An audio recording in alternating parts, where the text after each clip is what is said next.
रचित सुसमाचार उसके 21वें अध्याय के 5वें और 6वें पद को देखते हैं, वहां पर पतरस और 6 शिष्यों का उल्लेख है जो रात भर परिश्रम करते हैं कि हमको मछली मिल जाए, हम कुछ आय प्राप्त कर ले, लेकिन निराशा हाथ आती है, उनको कुछ नहीं मिलता है। और भोर के समय किनारे पर जब यीशु मसीह खड़े हुए उनसे पूछते हैं कि हे बालको, तुम्हारे पास कुछ खाने को है? वो कहते हैं हमारे पास कुछ नहीं है।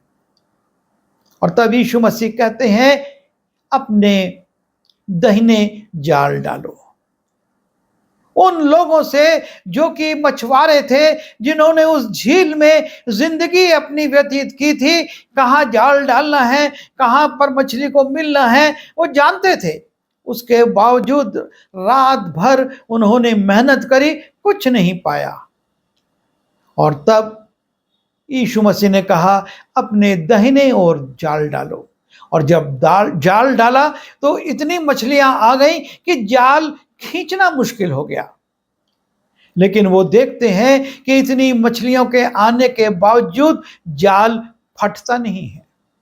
उनको खींचना मुश्किल लग रहा है, पर जाल फटा नहीं है, क्योंकि बहुतायत की आशीष वहां पर थी। उन्होंने प्रभु यीशु मसीह की आज्ञा का पालन किया था, अपनी समझ का सहारा नहीं लिया था कि हम तो मछुआरे हैं और हमने इस झील में पता नहीं कितनी बार मछलियां पकड़ी हैं और आज रात भी हमने पूरी कोशिश की है, पर हमको कुछ नहीं मिला। और अब ये व्यक्ति किनारे खड़े होकर कहता है कि दाहिने जाल डालो। जो ना मछुआरा है और ना जो इस झील के बारे में कुछ जानता है, और वो कह रहा है कि दाहिने जाल डालो, पर उन्होंने उसकी बात को माना। जब हम परमेश्वर की आज्ञा का पालन करते हैं, बहुतायत की आशीष हमारे जीवन में आती है। उन्होंने यीशु मसीह की आज्ञा का पालन किया, जाल डाला, और आगे लिखा हुआ है कि 153 मछलियां बड़ी बड़ी जो थी उनको उन्होंने जाल में पाया। 153 मछली। अगर एक मछली 4 किलो की भी होगी तो हम सोच सकते हैं कि वो कितना वजन होगा, 600-700 किलो से ऊपर। और उसके बाद यदि हम उसके कीमत को लगाएं तो हम पाते हैं कि हजारों रुपए की मछली यीशु मसीह की आज्ञा का पालन करने से उनको एक झटके में मिल गई। एक बार जाल डाला दाहिनी ओर और इतनी मछलियां वो पा गए। आशीषें ऐसे ही आती हैं जब हम विश्वास करके आज्ञा को मानते हैं और उसके अनुसार कार्य करते हैं। परमेश्वर आशीषों को उंडेलता है, अद्भुत काम करता है। और चेलों के विश्वास को यीशु मसीह ने इस माध्यम से फिर से पुनर्जीवित कर दिया। वो विश्वास में डिग गए थे, बैकस्लाइड हो गए थे और फिर से अपने काम पर चले गए थे, पर इस आज्ञाकारिता ने उनको एक नया विश्वास दे दिया। और उसके बाद हम देखते हैं चेले कभी वापस नहीं हुए। हम परमेश्वर की आज्ञा को जब मानते हैं और उसके अनुसार चलते हैं और आशीषें हमारे जीवन में आती हैं, हमारे विश्वास को बढ़ाती हैं कि हमारा परमेश्वर जीवित परमेश्वर, सच्चा परमेश्वर, कार्य करने वाला और हमारे लिए उपाय करने वाला परमेश्वर है। वो प्रबंध करता है।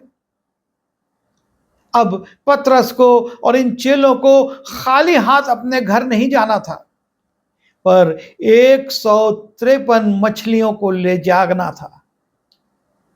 यह है परमेश्वर की आशीष। और नए नियम में प्रभु यीशु मसीह ने इसी बात को अपने चेलों से कहा कि मैं इसलिए आया हूं कि तुम जीवन पाओ और बहुतायत से पाओ। हमको वो जीवन में बहुतायत की आशीषें देना चाहता है। वो भौतिक भी हैं और आत्मिक भी हैं। ये सिर्फ भौतिक नहीं है कि हमको रोटी मिल जाए, हमको मछली मिल जाए, हमको दाखरस मिल जाए, लेकिन वो हमको जीवन देने आया।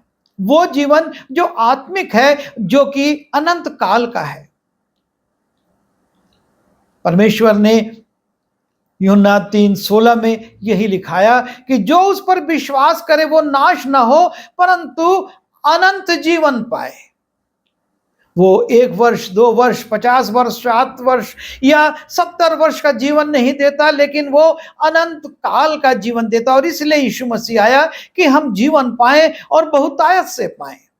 आवश्यकता इस बात की है कि हम यीशु मसीह पर विश्वास करें, उसको अपने यहां आमंत्रित करें, जैसे कि काना के विवाह में उसको और उसके चेलों को आमंत्रित किया गया था। हम उसके लिए अपना समय निकालें, जैसे कि पतरस ने समय दिया और उसको अपनी नाव पर बैठाकर प्रचार करने दिया। वो थका था, रात भर मेहनत करा था, फिर भी उसने यीशु मसीह को समय दिया और बहुतायत की आशीष पाया। जब हम उसके साथ साथ रहते हैं, उसके साथ साथ चलते हैं, वो हमको तृप्ति देता है।